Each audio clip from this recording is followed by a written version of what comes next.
जी मित्रों, राधे राधे, जय श्री राम। स्टार्ट करें श्लोक।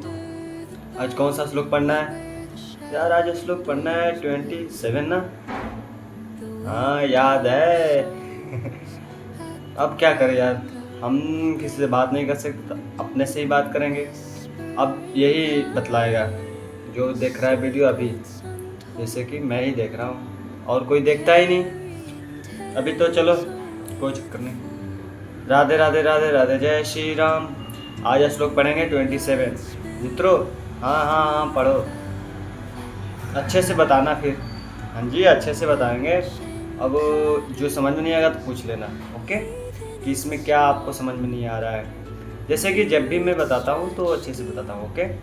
हाँ जी ठीक है, बताओ। वैसे तो धीरे धीरे समझ में आ ही रही है क्या है क्या नहीं, ज़िंदगी में क्या है क्या नहीं, ये तो थोड़ा थोड़ा पता चल रहा है। हाँ पता चलेगा, बहुत पता चलेगा। अभी क्या कर्म है क्या क्या नहीं है इसके बारे में सब पता चलेगा। चलो तो स्टार्ट करें ना। राधे राधे बोलो, जय श्री राम। तो श्लोक 27 स्टार्ट करें। चलो स्टार्ट करते हैं। पढ़ो जी, पढ़ रहे हैं, रुक जाओ, इतना उतावला ना हो। हम पढ़ेंगे साथ में, सब अच्छे से पढ़ेंगे। प्रकृते क्रियमाणानि गुणैः कर्माणि सर्वशः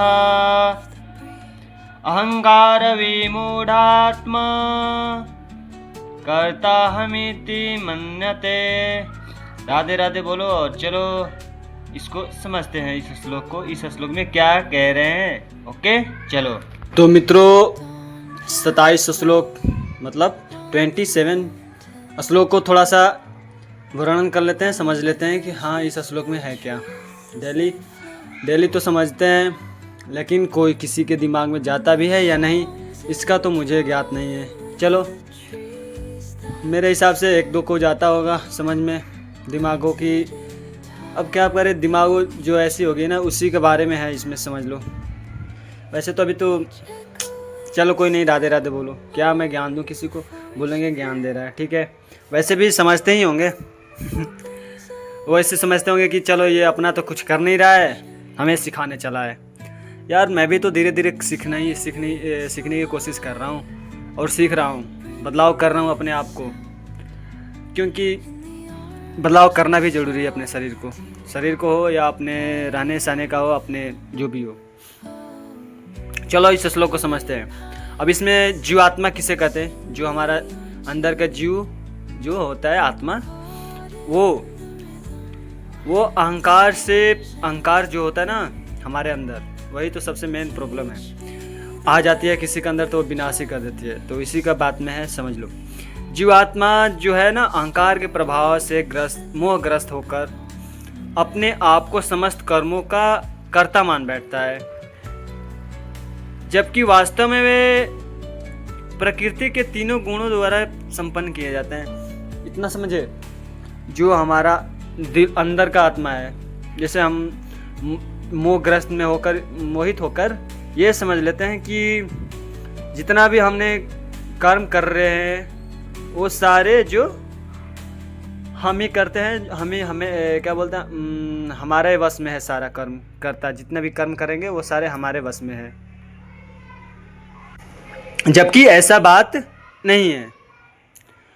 अगर ये होता तो भगवान किस लिए होते, क्यों आते यहाँ, क्यों सबकी ज्ञान, सबकी जो बुद्धि है वो ठीक करते, अच्छे करते। अगर सब इंसान अच्छे होते तो। वही बोल रहे हैं कि ये प्रकृति के तीनों गुणों के द्वारा संपन्न किए जाते हैं। लेकिन अब अपने आप को ही समझने लगोगे कि मैं क्या बोलता हूँ, कर्म करता हूँ, मैं ही मेरे कर्म करूँगा, मैं जो करूँगा वही कर्म है, जो नहीं करूँगा वो कर्म नहीं है। इतना तो लोग समझ ही हैं। वही तो अज्ञानी ये भूल कर बैठते हैं कि जो भगवान हरिकेश हैं उनके बिना, इजाज़त के बिना कुछ हो ही नहीं सकता है। इतना तो आप भी समझ रहे हो। अब यही ले लो कि दो व्यक्ति जिनमें कृष्ण भावना भावित जो है और एक भौतिक चेतना वाला होता है व्यक्ति, उन दोनों के प्रति जो है ना तालमेल, जो एक मान लो कि एक ही कार्य करते हैं, एक ही कर्म करते हैं। जैसे हम हो गए, एक और मेरे दोस्त में, एक ही साथ काम करते हैं, एक ही साथ रहते हैं। और एक है कृष्ण भावना भावित में और एक है भौतिक चेतना वाला। तो इन दोनों के बीच ना बहुत आकाश पताल के अंतर है कि भौतिक चेतना वाला व्यक्ति जो होते हैं ना, अहंकार के कारण अस्वस्थ रहता है और वही सभी वस्तुओं का करता रहता है, सोचता है कि हाँ हमारा ही करता हूँ। यह नहीं जानता कि शरीर का रचना प्राकृतिक द्वारा की गई है, जो परमेश्वर के अध्यक्षता में कार्य करती है। भौतिक व्यक्ति यह नहीं जानता कि अंतगोत्वा व कृष्ण के अधीन है। अहंकार ऐसा व्यक्ति हर कार्य को स्वतंत्र रूप से करने का श्रेय लेना चाहिए, ना कि और यही उनकी अज्ञान का लक्षण होता है। और समझ जाते हैं कि हम करता ही हैं, चलो कोई चक्कर नहीं, अपने अज्ञान का जो है दूर करो और अपने जो क्या बोलते हैं उस आत्मा को, जीवात्मा को वश में करो और मोहग्रस्त से निकलो और राधे राधे बोलते रहो। और समझो क्या, तो राधे राधे जपा करो, कृष्ण नाम रस पिया करो। और जिसको नहीं समझ में आ रहा है तो बस राधे राधे बोले, सिंपल फंडा है और कुछ नहीं। राधे राधे, जय श्री राम। चलो श्लोक पढ़ते हैं, कल नेक्स्ट श्लोक के साथ मिलेंगे और तब तक के लिए अलविदा दो, राधे राधे बोल दो, जय श्री राम।